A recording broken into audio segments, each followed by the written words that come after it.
On today's Motorcycle Therapy, we're in Argentina. That's right. And today we're going to show you our worst day. We've got thick, horrible gravel roads. And high winds. High winds like you wouldn't believe. And we actually ended up crashing our motorcycles. And sleeping in the ditch. And it's all coming up. Just checking to see if you're listening, blah, blah, blah. Just checking to see if you're listening, man. Here's Elle with a quick recap. We left Canada back in August of 2019. We were planning to ride our motorcycles all the way down to the tip of Argentina and back again. Of course, COVID happened and the borders closed, so we got stuck on the way back. But this is our southward journey just after we leave Chile and cross into Argentina. I've been making these videos kind of out of sequence a lot of the time. This one happens to follow the last one that I made in Chile. So let's begin there. We crossed the Paso de Jama. That's right. Which was beautiful. Paso de Jama, it's a high elevation crossing. There's a lot of interesting wildlife, including flamingos and rhees and guanacos or vicuñas. I don't know which one is which. I don't know either. Sorry. And our first night after crossing into Argentina, we basically found shelter at this tiny little town, and there was a parade going on. And I didn't know if we were walking somewhere we shouldn't be, or if we were intruding on some kind of special event. I still don't know to this day what the reason is they were doing that. Who knows? Elle's Spanish is way better than mine, but it's still kind of... It's not great. It's borderline. We woke up in the morning and we continued on these more amazing twisty roads. I climbed up way up high on the bank to get some footage of Elle driving this twisty road. Yes. Speaking of twisty roads, we found this cute little gem. I like to think of it as a go-kart track. It was narrow and windy near Jujuy. Then we got down towards an area called the Quebrada de las Conchas, which is a fabulous road. There are colorful mountains and rocks that look like layers of creamsicle. They're so brightly colored. Ian Brown writes about that region in Motorcycle Messengers 2, which is my newest motorcycle travel anthology, if you want to check that out. And I thought about him when we were driving through that, and I saw the amphitheater, and I thought, is this the place he wrote about? It was marvelous, and I think it felt even more impactful having read his story first. We walked around town the night and saw some dancing. Leaving Cafayate, we had a lot of cars like flashing their lights at us and honking horns and stuff like that, and I didn't really know what was happening. Turns out there was a pretty massive washout on the road ahead of us. Now, earlier in the day, we had found some smaller washouts, and I thought they were great fun. A little bit sloppy here and there, a little bit muddy. Elle did not find them as fun. Again, I do not enjoy the feeling of my tires sliding and wiggling around underneath me. Not fun. Elle doesn't like these conditions, she says. Yeah, an astute observer might be able to piece that together just by listening to Elle's onboard audio. Oh, I touched it. Ah.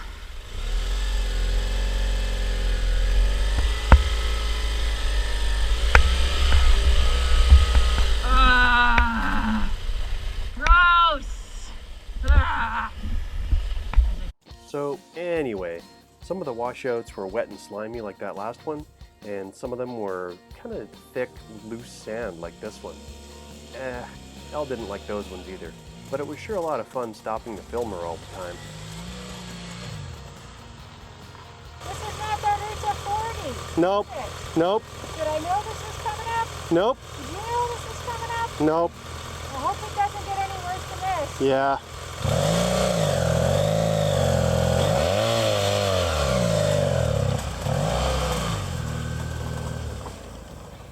And for the most part, Elle got her wish. The washouts never really got that bad. A couple of slimy ones, a couple of sandy ones. That is, until finally we hit that big washout. Well, finally, we got to a spot that was washed out properly, and We were stopped, yeah. some people flagged us down on the side of the road, and another motorcyclist offered to Yeah, help. another motorcyclist who spoke fluent Spanish. So we could chat with him a little bit in broken Spanish. He could talk to the guy driving the truck who was telling us about the conditions of the road. And basically he said, water, washout. And we went, yeah, you mean like the other washouts?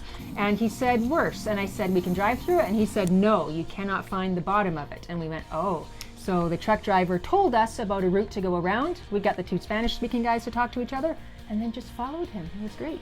So that was leaving Cafayate. We got to Mendoza. Your chain was crazy loose. Basically every time I pulled over, my chain was so sloppy and loose, and I knew I was going to have to replace my chain at some point, but suddenly my chain decided it was right now. Yes. We could not find chain and sprockets for a Kawasaki KLR 650, try as we might, until we found this little hole in the wall shop. It reminded me of kind of like a backyard mechanics, like farm boys working on machines sort of place. It was a small space and they often did work right on the sidewalk, but they did the work right then and there. So the Rio Grande, remember that hot day? Dirty. And then when you're traveling on dirt in a hot, sweaty day, the cloud of dirt rises up and then sticks to you everywhere, your face, your body, all over the place. Filthy. Elle, where are we and what are we doing? Oh, we're on the dirt road in the dirt, riding on dirt, getting covered in dirt. How do you feel about it? Dirty and hot. There's no shade. We found the condition of the gravel roads in Argentina less than ideal. What do you think of this road, Elle? Show me on the dirt here. Look at this. They're round. They're perfectly round rocks. We drive on marbles. That day that we passed the Rio Grande was bad gravel. And there's a marker, a halfway marker of the Ruta 40 in a place called Chosmalal.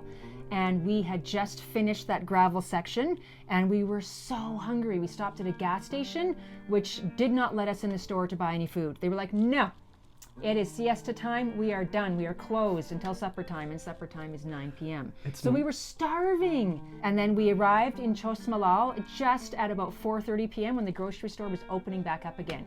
So we bought like a kilogram of peanuts and some snacks that we could eat without heating up, and we just sat in that little toy car. It's amazing how quickly you stop caring. Stop caring about what?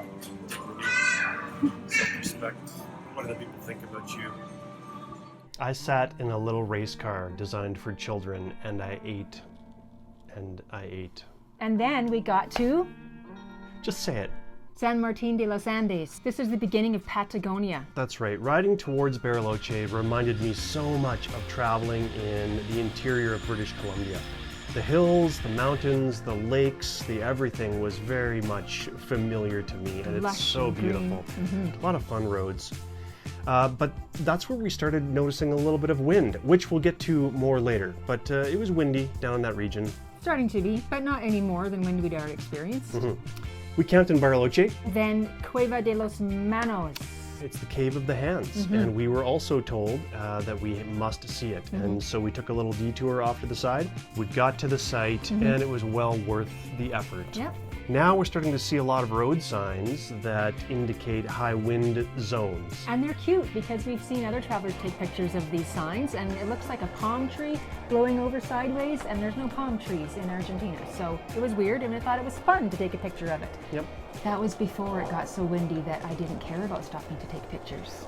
Gobernador Gregores was the last town before the last section of gravel on the Ruta 40. So this section is known as the 73 Malditos, and that translates to basically shitty ones. The 73 shittiest kilometers of the Ruta 40. So we got up, and it was windy, packing up and riding south. We're on pavement though, so even though the wind tries to like shove you and push you constantly, you get a bit of a neck ache because you have to like push back into the wind. But as long as you're on pavement, it's doable. Well, the pavement ends, and we slow down for it because we're shouldering into the wind so much, and we realize this could be bad, and slowly approach. And as soon as I hit the gravel, I begin to travel at a 45-degree trajectory for the other side of the road. And there's nothing I can do about it. It was absurd. And it's like about 2 or 2:30 in the afternoon. So that whole early in the morning beats the wind thing is past for today.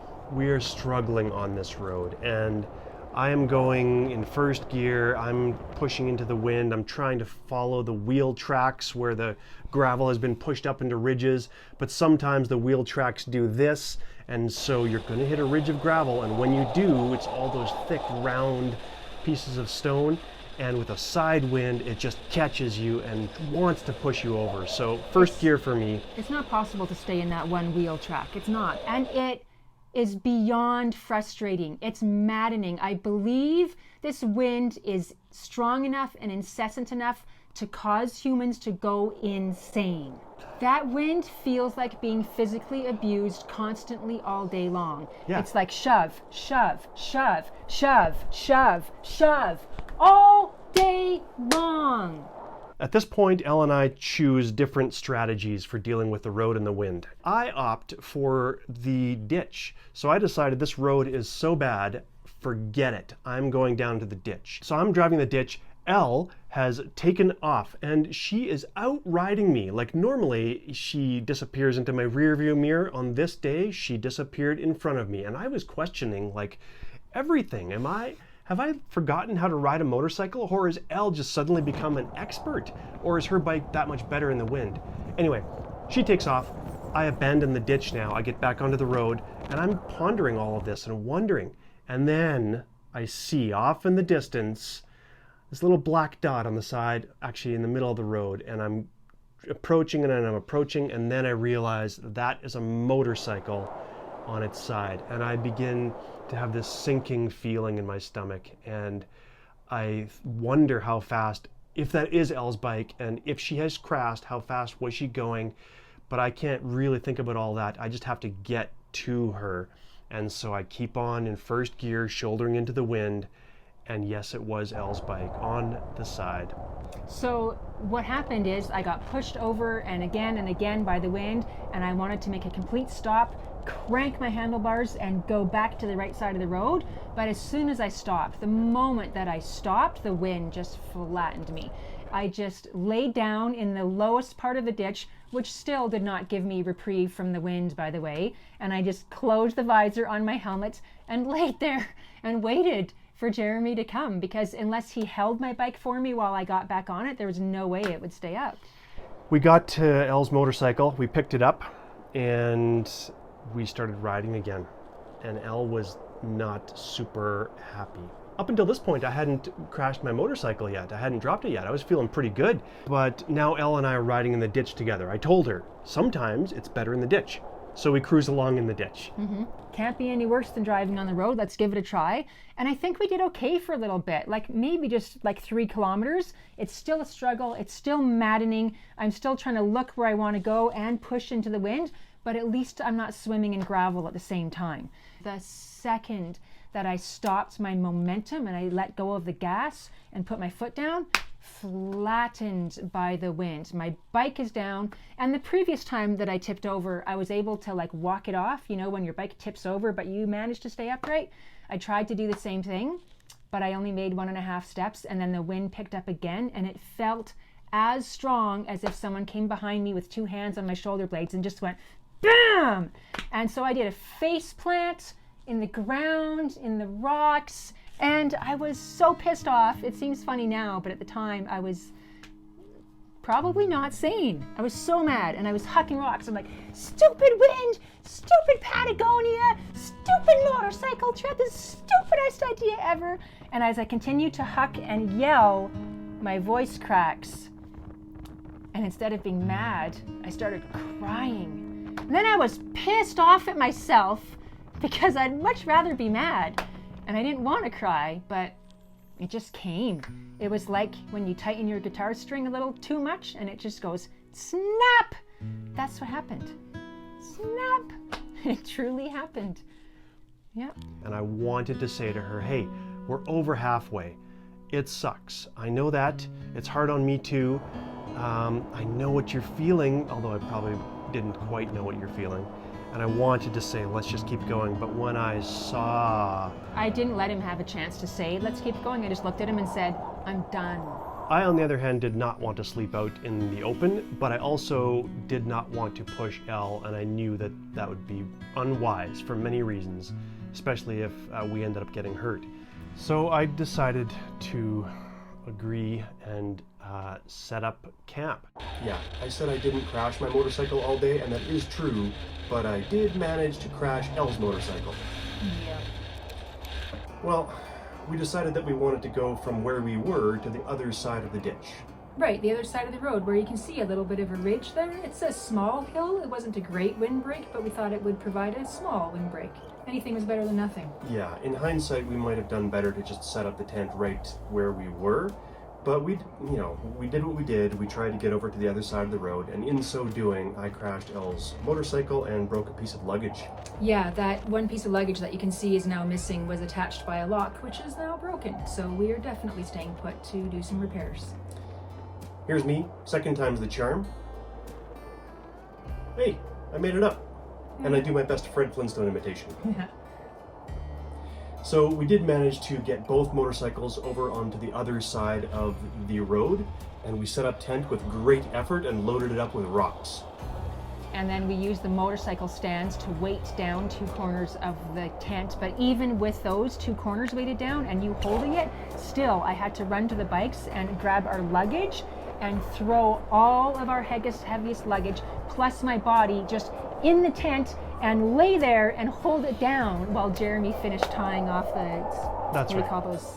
Yeah, I finished tying it down all over the place.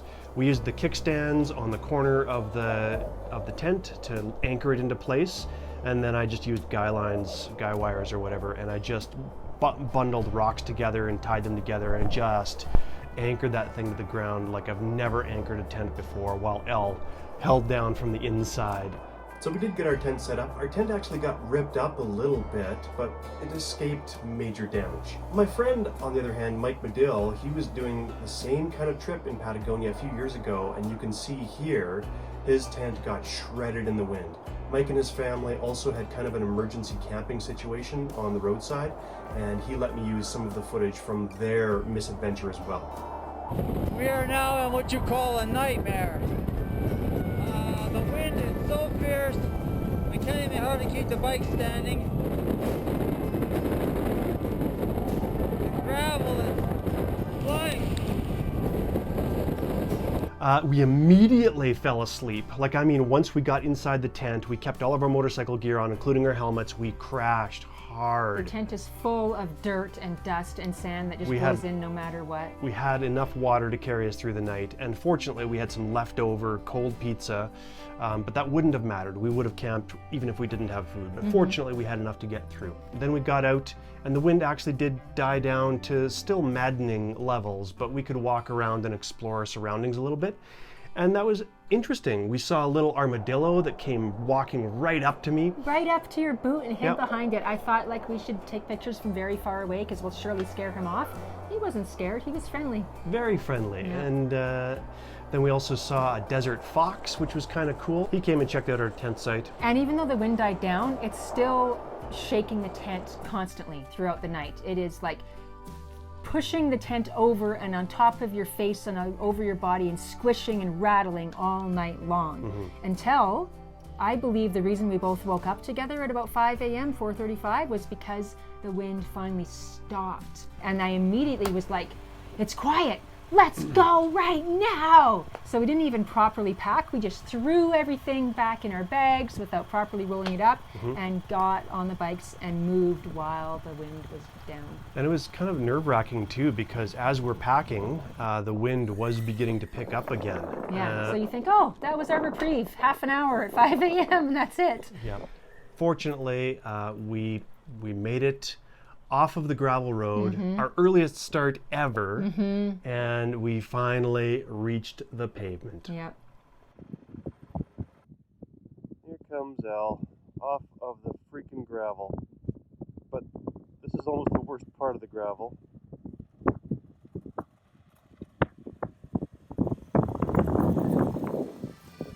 We arrived at El Chaltén, we were off the gravel, we were for the moment out of the wind, and we were safe and happy, and good memories are based on bad experiences. Click that subscribe button, hit the like button as well, and leave a comment. If you want to take your support to another level, why don't you check out one of these cool shirts. The t-shirts can be found on my website, which is motorcycletherapy.com. There you're also going to find my first book, Motorcycle Therapy, and Through Dust and Darkness, that's my second book, and a bunch of other stuff. A lot of people don't know that Motorcycle Messengers 2 is up and running. Well, it is. You can find it on my website. See if you're listening, nah, nah, nah, nah, nah. Just checking to see if you're listening, blah, blah, blah. Just checking to see if you're listening, nah, nah, nah, nah, nah, nah. Thank you very much. Hold on tight.